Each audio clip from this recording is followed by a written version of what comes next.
RTVP, la chaîne qui donne la valeur d'une femme. RTVP, la chaîne de la valeur, la chaîne de la prière. Abonnez-vous, abonnez-vous. La RTVP, suivez, c'est votre chaîne.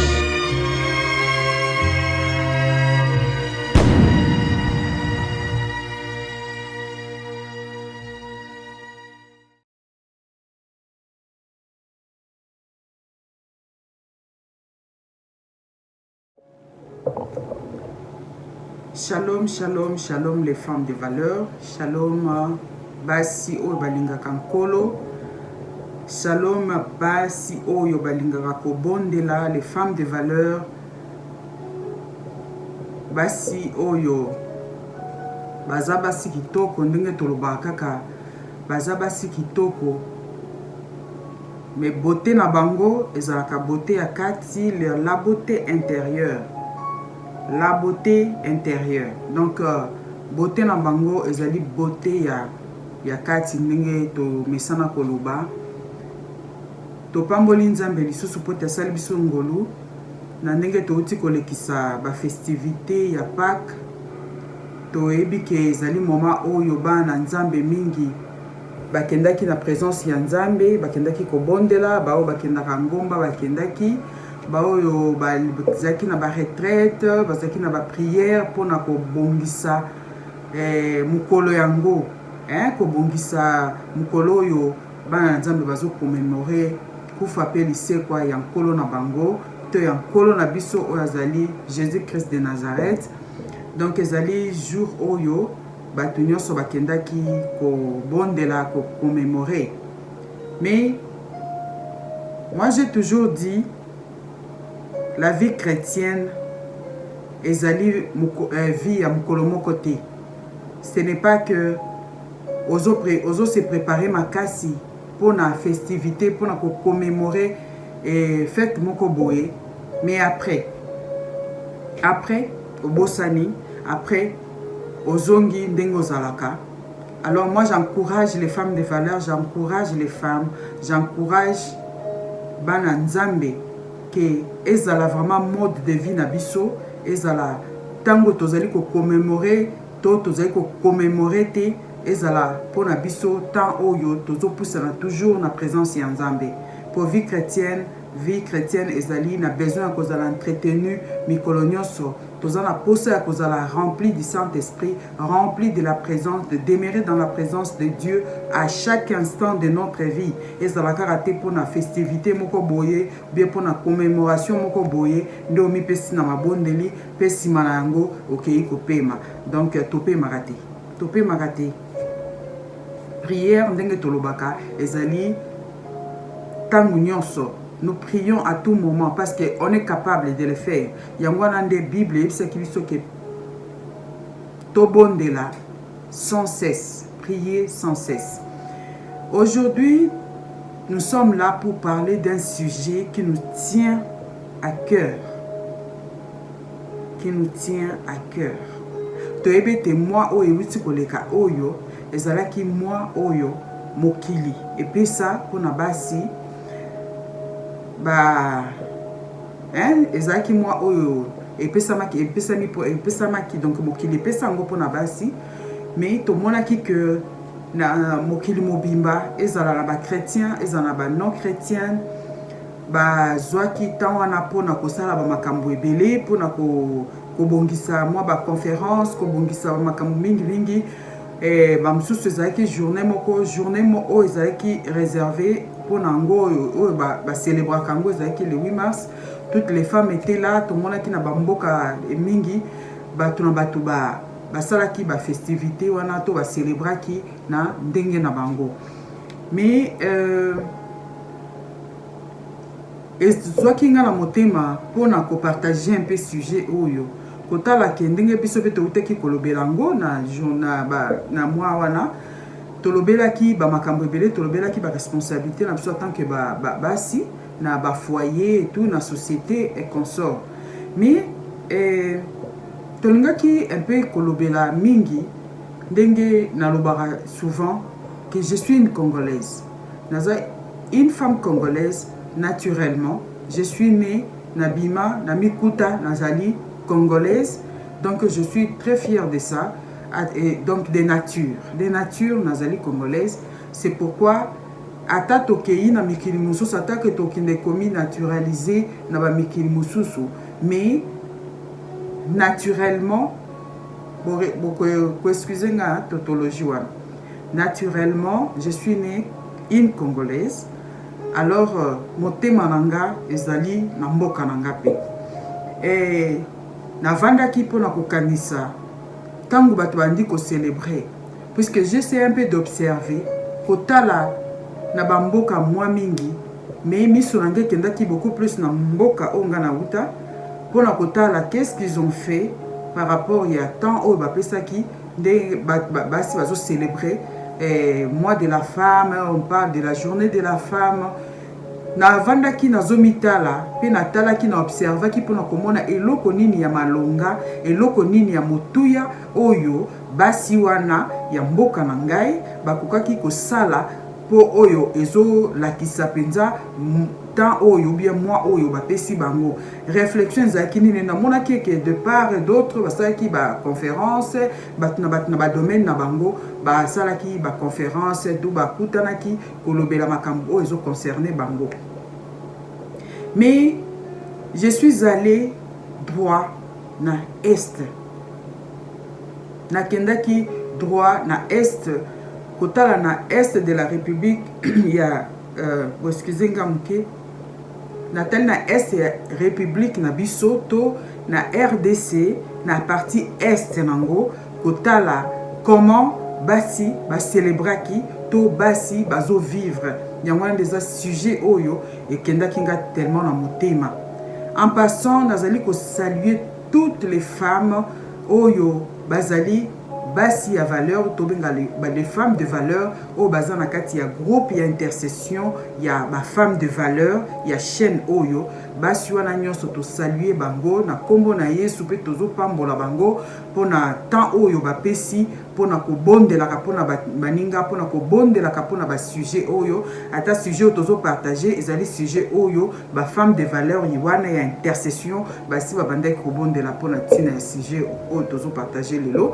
Alors vraiment total qui tout monde qui que tozali basi prochaine na biso comme ezali dédié na basi total qui basi wana ya est ya mboka na biso comment elles vivent et ça là qui biso passe mingi lelo toko ko telema. J'ai vu des gens célébrer même dans mon pays. J'ai vu de femmes porter des pagnes parce que baso célébrer jour wana. Mais basi wana au bazana est de la République, ces femmes-là qui souffrent, ces femmes-là qui n'ont personne pour ne secourir bango. Na temps oyo la takili puta na temps oyo kendaki na bar, na temps oyo bandai ko célébrer, ces femmes-là souffrent. Ces femmes-là courent de part et d'autre. Basi wana ba mususu bavandi na bazamba po bazo kima ba massacre. Basi wana mususu bazali na bandaku mais bazo parvenir te na kolala. Basi wana bazana bandaku mususu oyo eza ba hutte.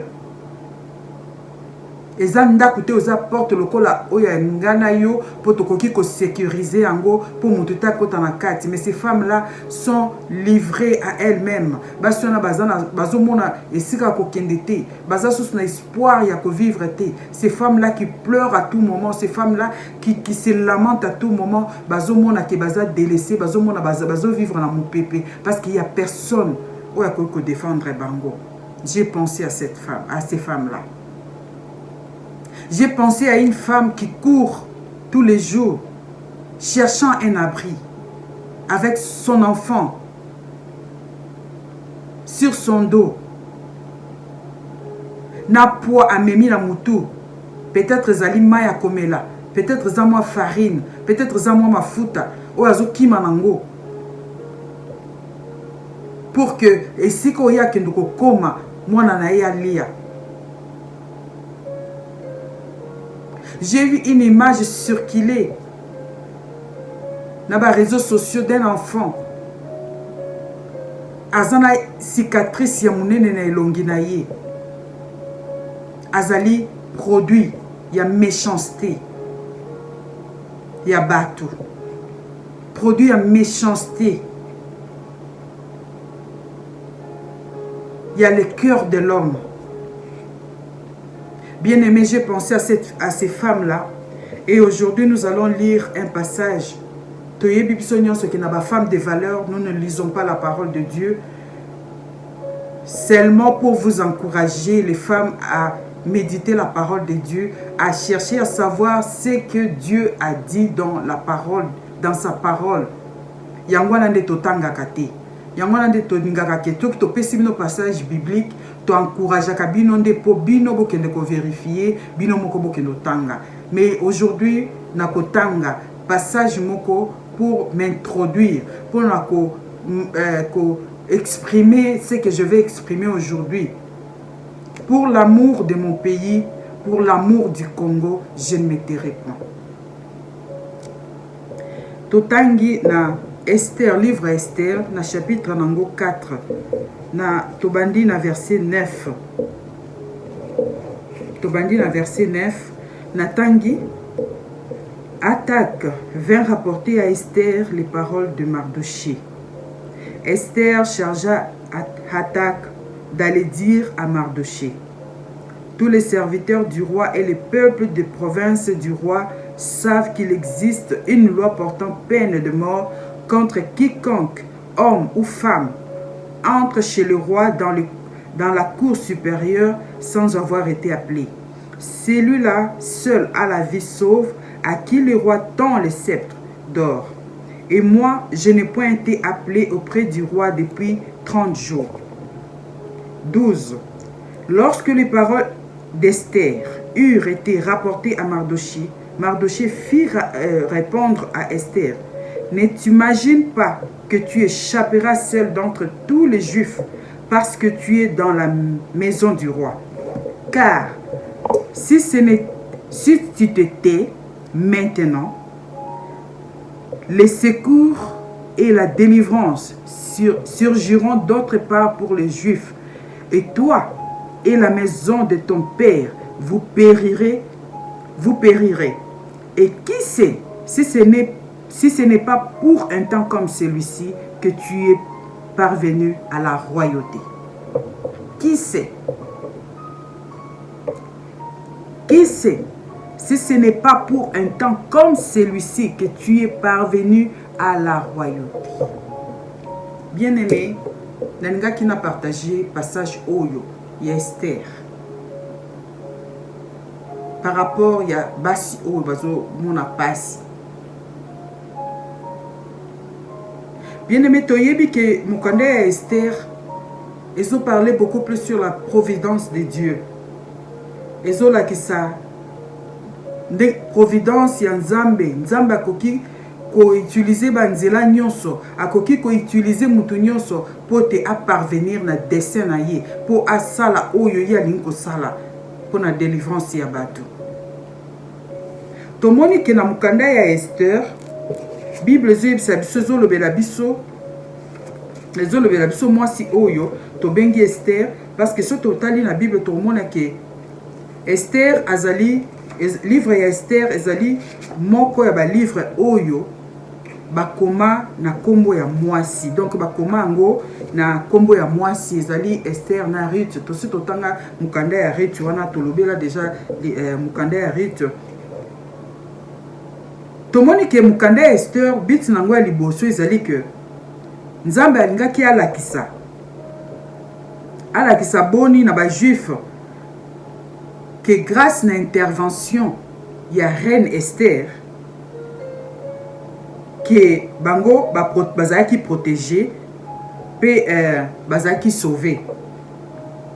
Pe nzamba lingaki na nzela nango kolakisa ko avertir bango na likambo oyo elingaki eyela mboka wana. Yami bale tomoni ke mukanda Esther ezali ko donc ezali ko servir na archive pour na ko évoquer ba contexte historique ya fête juif otozo benga ya Purim début nango. mais tomoni ke mokanda oyo Esther oyo ekomamaki mpona temps oyo nani na temps oyo oyo esalamaki après défaite pe capture ya empire babylonien donc empire babylonien bazwaki bango na baperse pe bakendaki na bango bakendaki na bango na Suse oyo ezalaki capitale bakendaki na bango kuna donc ezalaki capitale ya empire perse wana ezalaki na l'an 539 après donc l'an 539 avant Jésus-Christ. Pe tomoni ke bajuif oyo bazalaki exilé bamemamaki nde bazalaki transféré bamemaki bango bake na bango na Suse par rapport parmi bajuif oyo bazalaki transféré oyo bazalaki en captivité ezalaki Esther abandaki ko se retrouver na kati na noko na ye parce que Esther azalaki orpheline. Alors lelo tolingaki tolobela vraiment lisolo wana tokokota na ba détail te ya koloba likambo ya Esther mais tolingaki tolobela beaucoup plus verset 14 na verset 14 tolingaki tolobela kotala importance ya Esther totala pourquoi Esther akomaki aparvenaki na royauté ndenge soki boke kotanga mokanda na nyonso ya Esther bokomona kuna ezali lisolo ya mwasi wana tango bakendaki kuna na Babylone wana tomoni ke eloko moko ekendaki kosalama kuna ezalaki ke roi azalaki na mwasi comme ezalaki na coutume na bango bazalaki na fête il fallait que mwasi ya roi aya ko se présenter tango roi abengaki ye mais roi atindaki bato bakende kozwa reine po ye roi alingaki a présenter alakisa beauté ya mwasi na ye alakisa quand même beauté ya mwasi na ye vanter beauté ya mwasi na ye na ba invité oyo bayaki na kati na fête wana mais salamaki ke mwasi wana vachi aboyaki koya ko répondre na appel ya roi c'est écoutaki ye divorce écoutaki ye azala babengana ye na comme reine nde na tango wana nde salamaki ke Nzambe a utilisaki étrangère oyo ezalaki Esther mwasi oyo azalaki ayebanaki kutu te mais Esther akendaki akomaki aiko parvenir na royauté selon le plan du Seigneur selon plan ya Nzambe oyo asalaki plan na ye ya ko sauver plan na ye tokolobaki plan na ye ya rédemption plan na ye ya délivrance pour le peuple juif nde Esther ayaki ko parvenir na royauté donc ayaki ko koma mwasi ya roi eza lisolo na biso penza ya lelo te tolingai to se baser beaucoup plus na verset aux intéressés biso par rapport ya sujet na biso ya lelo. Alors esalamaki que eza na temps moko boye banguna ya ba juif babandaki kosala projet pour ba exterminer ba juif nyonso ndenge toyebi histoire ya ba juif depuis le temps yango na tozomona awa depuis les temps anciens ba juif tango babandaki ko désobéir donc le peuple d'Israël quand il désobéissait Nzambe babandaki ko tika banguna na bango baya ko détruire bango puis ba déporter bango na histoire nyonso ya ba juif tokomona que les juifs sont éparpillés partout dans le monde ndenge wana ba juif wana pe une partie wana ba juif bakendaki kuna na Babylone précisément bakendaki na capitale ezaki Suse mais baye ko sala projet na Aman oazaki monguna ya ba juif asalaki projet moko boye pour que ba exterminer ba juif nyonso o bazalaki na ba mboka nyonso ya mike ba boma bango ba exterminer bango Edith ezalaki ekomamaki ezalaki ba ordonnance moko signé alors Rwanda abandaki ko approuver yango à partir ya nani ya anneau na ye soka tie anneau donc ezali irrévocable donc il faut ezala exécuter mais esalamaki que ba signaki ba Edith wana to ba signaki ba ordonnance ezalaki ekomamaki pe tindamaki partout ba attaque ayaki ko Mardoché pardon azalaki au courant ya makambo ndenge ngai kosalema ezalaki kobanga mpona ye mpo ye mpe azalaki juif. Reine Esther azalaki juive. Alors noko ya Esther oyo azalaki Mardoché amonaki mpo likambo tosilisa yango mpo likambo ekatama il faut nakende oyebisa reine comme naza na mwana na ngai aza reine aza na trône alors tokende kopesa ye rapport wana mpo toluka moye ya koarrete yango avant que roi asigne makambo nyonso esalema mpo baboma juif baboma peuple na biso. Alors Mardoché n'avait pas fait ça pour Nayemoko, mais il a fait ça pour tout un peuple, pour que le peuple ne soit la sauver. Y compris Yemoko Nakati. Balingi bateka peuple mobimba. Alors il a trouvé que il ne peut pas laisser mourir tout un peuple. Azwa ki décision que nous coûtons en arène. Bande ko bayebisi biso que tango akenda ki atinda ki attaque. Po ya kokaki mbala moko te kokoma place reine azalaki malgré que azalaki mwana nkasi na ye to azalaki nièce na ye mais akokaki kokende kuna te sans pour autant bapesa ye nzela ya kokota ndenge biso nso yebi est-ce que bakonzi bazali atoza membre ya famille kokota ka bikotela te il faut quand même annoncer yo. Nde ayebisaki oyo azali chargé na porte wana ke kende kokomiselanga message yebisa Esther ke tala makambo ezoleka tala nde basigné tala ndenge bakomi mikanda batindi partout pour que exterminer peuple nyonso. Alors yo olobi nini pe koya Mardoché ayaki azaki déjà na mawa, il était revêtu d'un sac. Bible biso qui a mis tchaki poussière ezalaki modèle ya ba juif kolakisa soki bazana mawa soki likambo moko esali bango pasi modèle na bango ya komi kitisa ya kokende kolela liboso na nzambe bamandai komi latisa sac bazaki komi tia poussière ya moto na nzoto. Poussière c'est-à-dire que putulu bazo sopa na nzoto pona kolakisa douleur oyo bango bazaki nango na motema par rapport ya situation bazo traverser. Alors ces messieurs là étaient venus comme ça. Alors atindi ba kende ko comme c'est la Esther. Esther a bangina na lobina no oh mais aye bo po ba expliquer que tala noko na aye alati sac et tout ça et abaki ke pona nini bozo bilamba ya malambo ke no lati saye. Akoko kota wa boité. Boke no lati saye bilamba ya malamu avant ya kokoma place oyo. Mais si quoi Esther alobaki nini? Tangu ba memeli maloba. Alobi mais ye noko na nga yebi mobe ko ndenge zalaka. Ayebi système na biso ndenge le kaka que je ne peux pas me présenter devant le roi sans pour autant benganga. Il faut l'en benganga. Mais ça fait 30 jours maintenant que le roi ne m'a pas appelé que ba benginga tekuna. Mais na kokende boye sans pour autant na bengama. Po ezalaki te autorisé ya kokende bongo soki oki ko se présenter reine ke ko se présenter liboso ya roi na ndenge wana arozala condamné à moins que roi attendre sceptre naye pour que ezala neti pona ye autorisation donc ezala neti ba gracier ye pona ko plus en la présence ya roi. Au cas contraire ba okozala pini okozala ba kubomayo.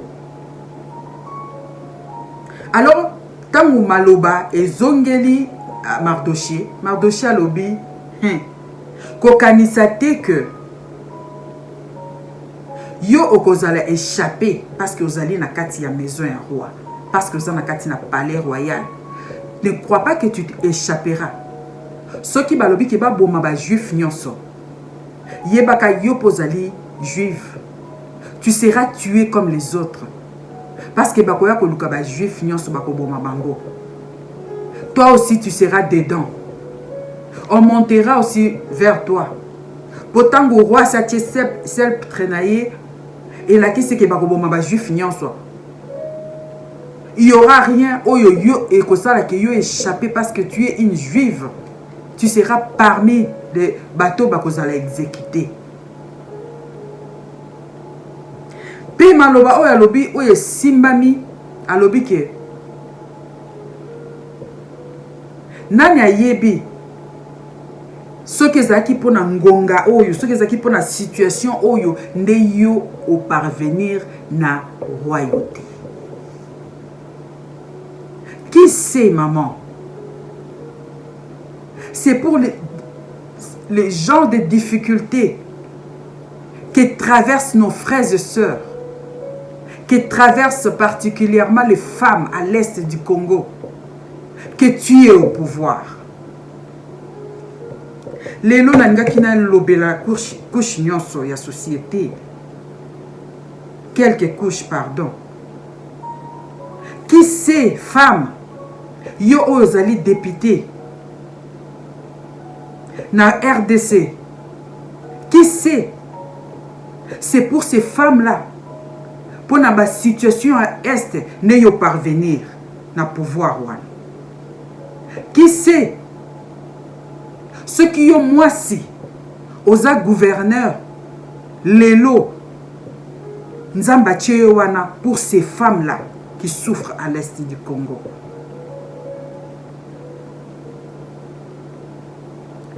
Yo gouverneur na RDC. Qui c'est ceux qui yo za gouverneur pour te basi wana bazala libérer?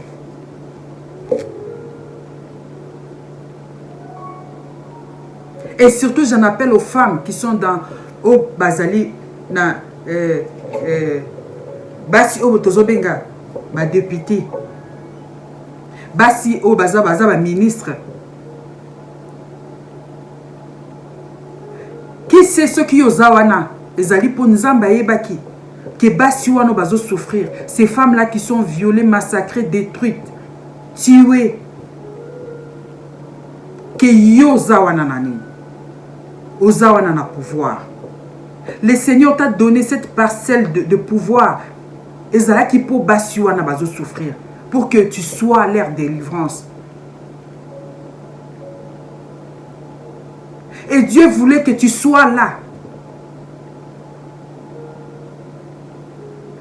Nzamba alinga ki ozala sénatrice. Alinga ki ozala gouverneur. Alinga ki ozala député. Que sais-je encore? Pour que Basiwana Lelo bazala libéré, bien aimé. Il y a une histoire. Oto ebibi sonyonso. Il y a dame moko américaine. O bazobenga Rosa Walker. Balobi que moi siwana alors que Amérique, États-Unis mandé ko traverser période où il y a ségrégation raciale, où les noirs qui na pouvoir dans le bus, il fallait qu'ils vendent dans ciment.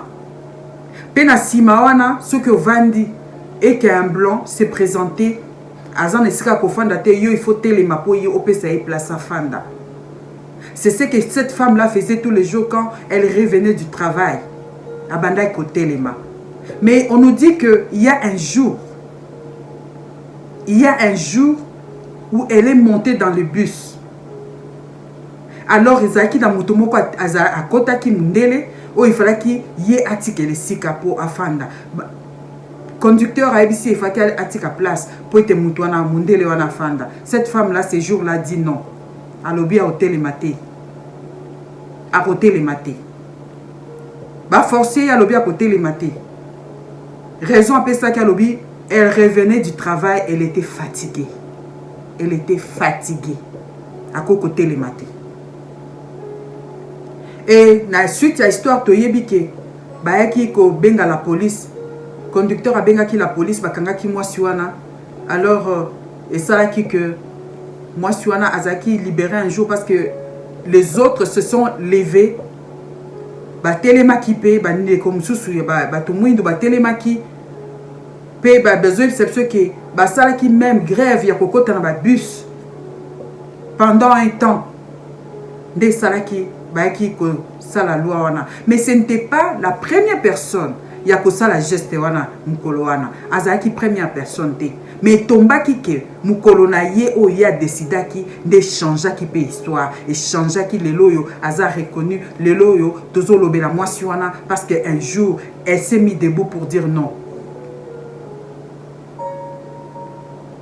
Peso totangi asali na ba livre na yo akomaki elle s'explique alobaki kaka teke alembaki pona jour wana pour parce que abandaki azaki akolemba utaki musala mais elle a dit non parce que elle en avait marre.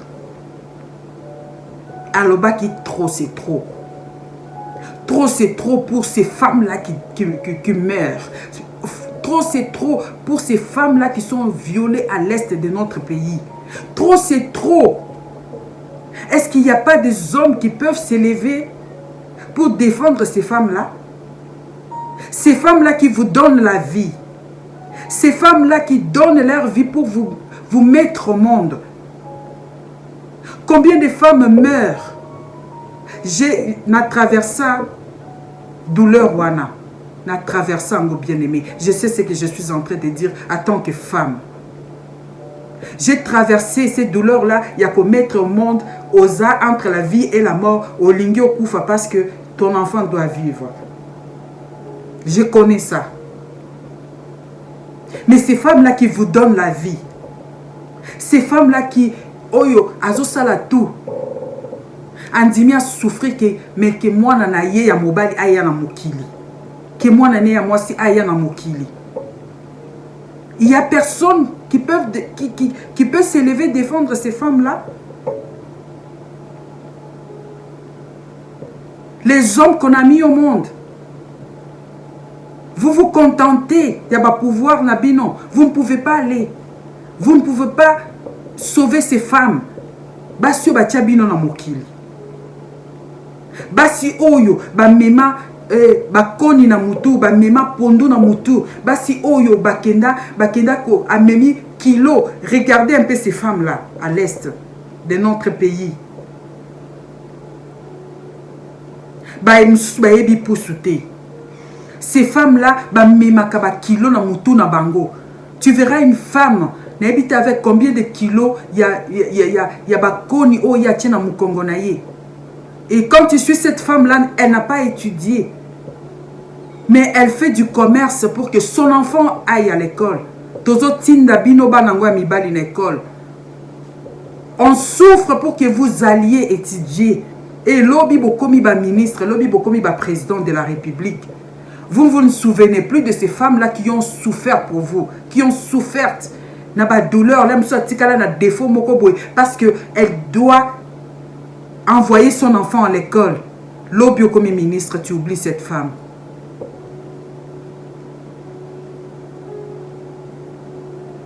Et nous prions aujourd'hui que notre Dieu qui nous aime élève des femmes comme des roses. Élève des femmes comme des Margaret qui ont laissé l'histoire dans ce monde. Que le Seigneur élève des femmes au bako qui nous téléma pour nous défendre les autres femmes à l'est. Au bako qui nous défendre ces femmes-là qui souffrent. Ces femmes-là qui sont abandonnées à elles-mêmes. Dans le moment où ils sont téléma, dans le moment où ils sont sépela, ces femmes-là pleurent. Bazo e bateba kendo bomba na wapi. Musu sazo ndima kia kendo bomba mwana na ye ya mobali. Akendo ko bomba mwana na ya mobali. Bana ngwa mibali kaka oyo. Le diable utilise pour nous tuer. Mais c'est... Oh Seigneur. Ces femmes-là. Et cette femme-là cache son enfant. Azon ndima ete ami pe saba bomana bango ye. Mais mwana na ya bika.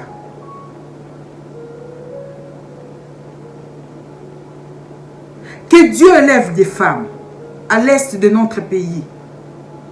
Que Dieu élève des femmes qui seront déterminées pour arrêter cette hémorragie. Que Dieu élève des femmes qui vont prier, qui vont prendre du temps pour prier pour ces femmes qui souffrent à l'est de notre pays. Que Dieu élève une femme. Oh, a commis pime la colia. Alobite, nazo buka mabolongo na se. Pona ko bonde la pona muninga mwasi. Oh, azo mona passe. Que le Seigneur touche ton cœur pour penser à ces femmes-là. Que ceux qui me comme sous yozo sepe là, kolata liputa, que tu penses à cette femme-là, ala tape liputa, à mon été, tozala mokili. tozana baninga basi baza na Europe baza na Asie baza na Amérique oh bazo penser nanga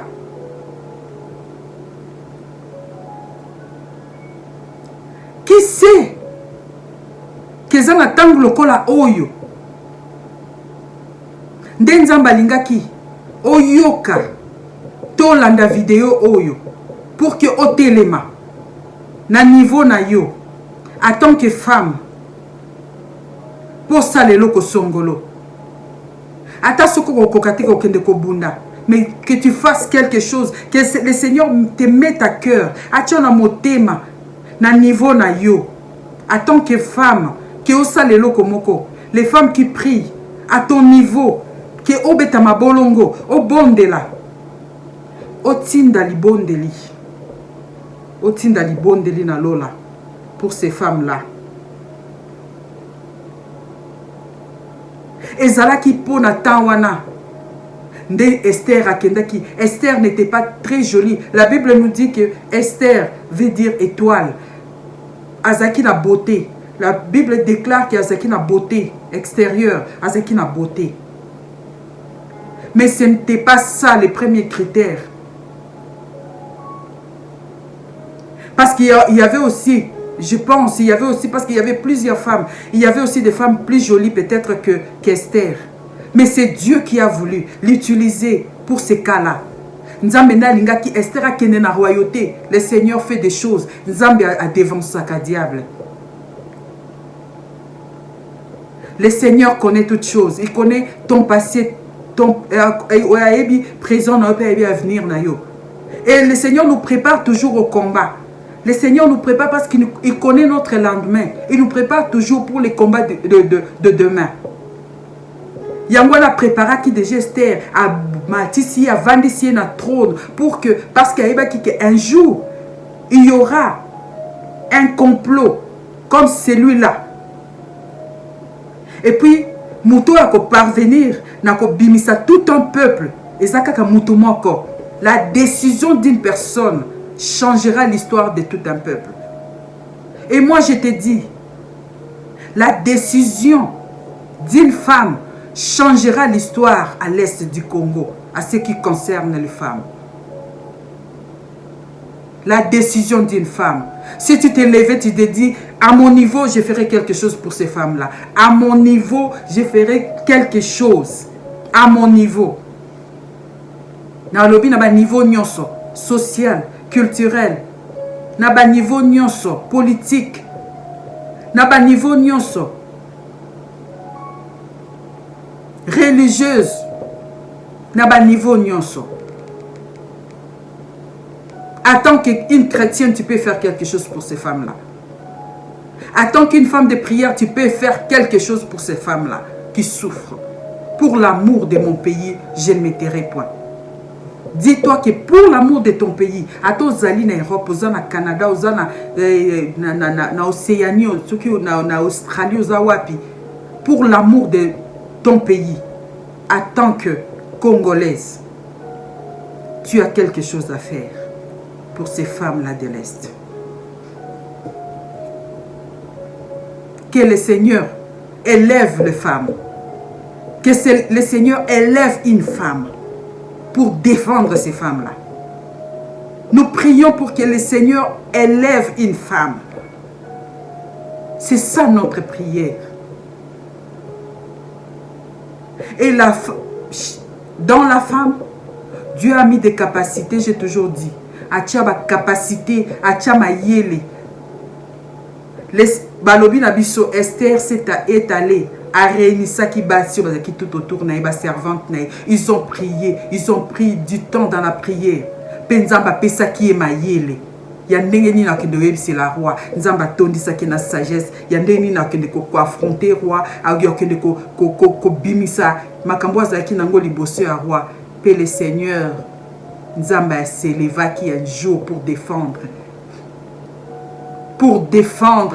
pour sauver tout un peuple.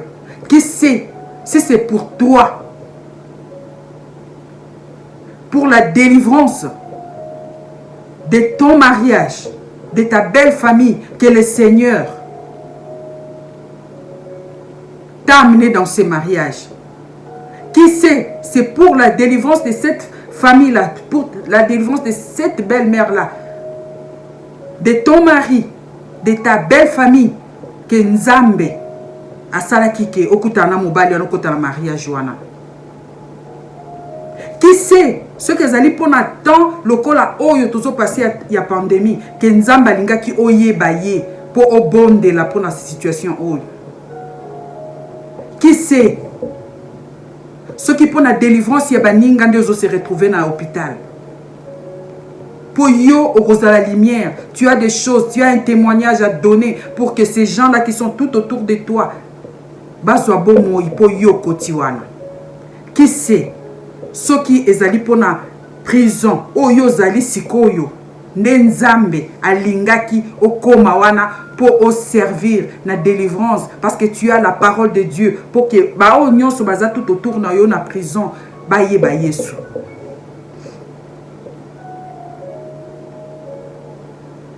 Bien-aimés, pensons aux autres. Pensons aux autres. C'est la raison de cette chaîne. Et ça pour ko bonde la pona baninga, pour ko kanisa pona baninga. C'est bien, il est vrai que nous prions aussi pour nous-mêmes. Nous prions pour nous-mêmes, mais nous pensons aussi aux autres. Je t'invite, bien-aimé, femme, yo muto kozwa vidéo oyo. Moi, je ne peux pas aller à l'Est. Naebi mutute ngana kokotine de la vidéo pour encourager cette femme, pour dire à cette femme-là, courage. Courage, le Seigneur est là. Le Seigneur ne vous a pas abandonné. Le Seigneur est avec vous. Il ne vous abandonnera jamais. Le Seigneur est là. Il écoute votre prière. Le Seigneur entend vos cris. Je n'ai personne à qui donner cette vidéo. Pour comme là-bas, si on a encouragé Bango. Mais toi qui reçois cette vidéo, Nazo Sengayo, au nom du Seigneur Jésus-Christ, de le partager, de la partager, de partager cette vidéo, que cette vidéo parvienne à ces femmes-là. Ce qu'on a mutu oyo yebi, azakuna na est, oyo koki kozwa vidéo oyo, pour ayoka maloba na Nzambe, ayoka ke Nzambe alobi na ye, que à se sentir yé mon côté, le Seigneur est avec elle. Partage ces vidéos, partage cette vidéo, donne à cette femme-là. Partagez, abonnez-vous pour que vous maintenir biso na YouTube. Vous partagez. So besoin na ba commentaire, besoin na ba sujet à prière ya kopé sa biso pona ko bonde la pona basi wana pona ko bonde la pona ba makambu mususu. Oyo okoki omoni ke likamo ezoleka tout autour na yo oza okoki ko bonde la te. Tintela biso sujet à prière, nous allons prier. Comment la biso na commentaire, tinde la biso sujet à prière, partagez vidéo pour encourager basiwana et mungongo ya Nzambe comme la bango baibete baza bango mon côté payer soit kotika bangote. Que le Seigneur vous bénisse.